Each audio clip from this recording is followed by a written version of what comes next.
Est-ce que je pense qu'il est indispensable de se faire aider pour arrêter l'AC? Alors déjà, il faut voir si on la fume ou si on la sniffe. Si on la fume, on va pas tortiller du nunus pour déféquer droit. Vaut mieux se faire hospitaliser parce que, voilà, le craving, crise d'envie, manque, il est tellement intense et dégueulasse que le faire seul chez soi à la maison, très compliqué, très très difficile. Faut savoir encaisser ce choc-là, et ça, je pense que seul un traitement et un encadrement H24 pendant une certaine période peut aider à s'en sortir, quoi. Par contre, si on la sniffe, il y a moyen de le faire seul, entre guillemets, je m'explique. J'ai réussi à le faire seul, mais c'est pas si évident que ça. Le minimum à faire, c'est d'aller voir un médecin généraliste pour éventuellement voir s'il est d'accord pour prescrire du Valium pendant au maximum 3 semaines. Parce que voilà, Valium c'est pas plus que 3 semaines, sinon on tombe accro. Et évidemment, comme le Valium ça cisaille pas mal, faudra quand même lui gratter 1 semaine à 2 de certificat médical. Et l'employeur, le patron n'a pas à être tenu au courant de tout ça, puisque la santé relève du domaine du privé. En dehors de ça, pour moi, le principal, c'est quand même de prendre contact avec une association spécialisée en addiction. Ça, c'est, je vais dire, c'est un peu la condition sine qua non pour quand même un petit peu s'en sortir, quoi.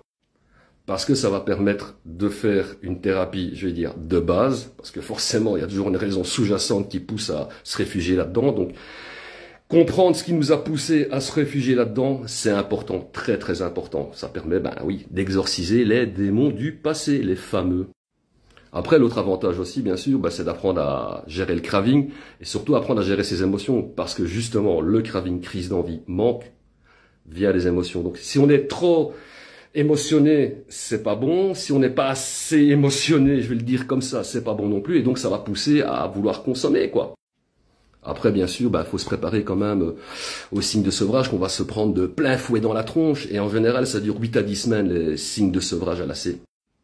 Les signes sont assez multiples, mais c'est toujours à peu près les mêmes que pour les autres produits, c'est-à-dire manque de sommeil, sommeil perturbé, rêves bizarres. On parle toujours de ces rêves-là, hein. Ils reviennent souvent sur la table, mais sinon, ouais, forcément, il y aura de l'irritabilité, dû au manque de sommeil.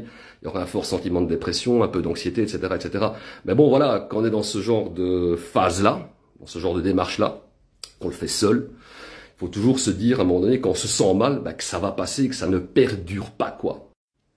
Perso, moi j'en ai vraiment yesh pendant 2 semaines, et puis après ça c'est assez. Mais bon, voilà, il y a quand même des périodes où ça ronge, etc., etc. D'où l'importance d'être suivi par un psy, d'avoir un backup psychothérapeutique. Donc oui, il y a moyen de le faire seul, mais il faut être suivi par un professionnel de la santé, c'est le top.